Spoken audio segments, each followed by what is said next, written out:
Hi, it's Juliette. In 13 years of my experience in greening up office spaces and taking care of office plants, I have seen more dead plants than one can even imagine. Many business owners and office managers are reaching out to me asking for help and an explanation why plants, just after 6 to 12 months, are declining and look terrible.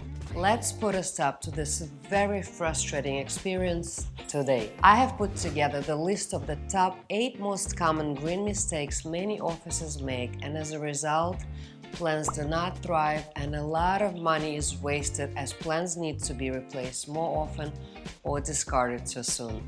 So let's talk about these 8 most common mistakes. Number 1. Selecting wrong plants. This mistake is on the top of my list. This happens when someone in the office is assigned to select plants and does so based on how plants look or which plants they like, and not if those plants are the right choice for the space.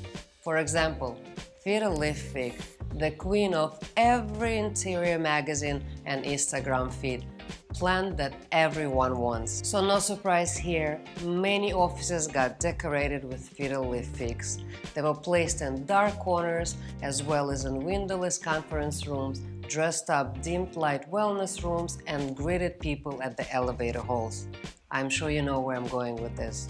None of these areas have proper light exposure for this bright light plant type, and very soon this plant is dropping leaves, looks bare, and has to go as it becomes an eyesore. To avoid this mistake, it's best to consult a plant specialist and ask for their recommendations, or carefully assess the office lighting situation and select plants that are best for it. Luckily, online and retail shops have all plants categorized and labeled by light and care requirements, which will help you to make the right choice. Number 2. Trusting your interior decorator with plant selection. A lot of times, offices rely on recommendations of an interior designer or an architect firm that select plants mostly for aesthetic reasons and do not check if the light environment works for the selected plants. I have seen fiddle leaf figs, lemon trees, bird of paradise plants placed in some very gloomy areas to liven and brighten those areas up, or monsteras, dracaenas, and aglaonema plants placed by a south-facing window and being burned by strong sun rays and long sun exposure. So it is best to ask your designer or an architect to consult a plant specialist, or ask them to mark areas in your office where they would like to add plants, so you can reach out to and work with the plant company to green up your office and do it right. 3. Placing plants in restrooms. The worst place to keep your office houseplants is in the restroom without windows. Restroom artificial light is often dimmed, or the light is on only when the restroom is in use, which does not provide enough light for indoor plants. If your office restroom does not have any windows, I would recommend using artificial plants or plant art like photos and paintings. Mistake number 4.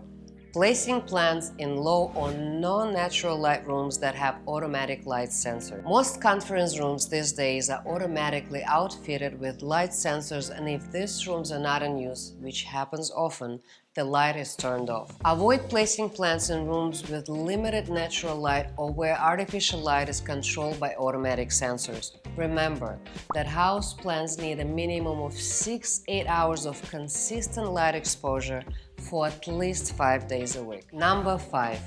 Turning office cleaning crew into plant care specialists. Many offices are asking their cleaning crew to water and care for plants. The problem here is that the cleaning crew does not have enough time to attend plants properly, check the soil to make sure plants are ready to be watered, trim and clean leaves, carefully check plants for any pest issues, because they're on a very tight schedule to complete their main responsibility, to clean the space. Plus, not all cleaning crews have a person with basic plant knowledge and experience with office environment challenges and plant care requirements. Number 6. Not keeping building staff informed.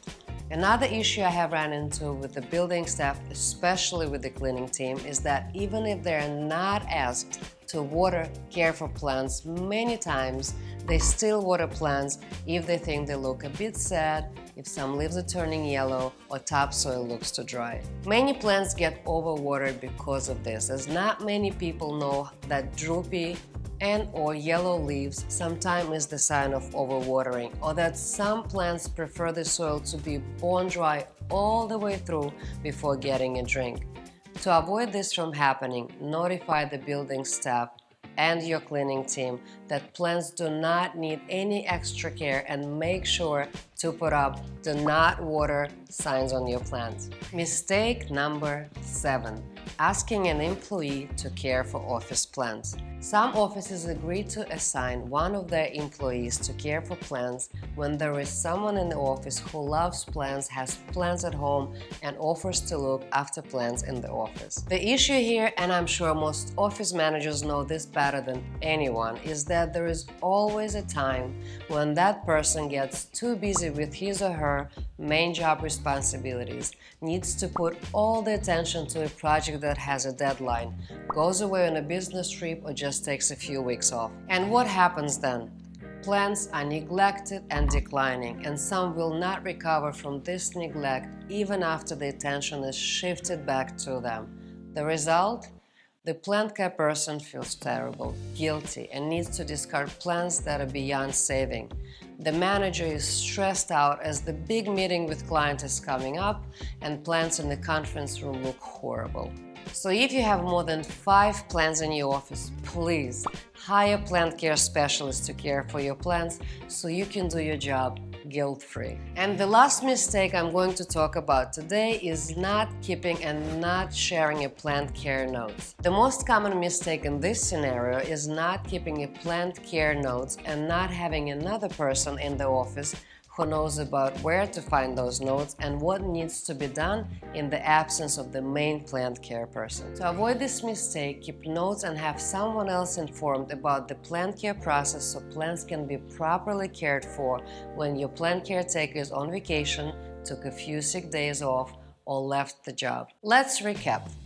It is evident that keeping plants in office can be a difficult task. Proper plant maintenance is not a quick job that can be done in 5 minutes. Professionals typically spend several hours taking care of all the plants in a medium-sized office. For the best results, hire professional plant specialists to take care of your office plants so you always have healthy and beautiful plants in your workspace. I hope this video will help you to keep your green co-workers happy. If you're in New York City and need professional advice, would like to have your office greened up and plants cared for, contact us via provided link in the description. Click like if you find this video helpful. Don't forget to subscribe to our channel. Take care of yourself, take care of your plants. Thank you for watching, and I'll see you soon.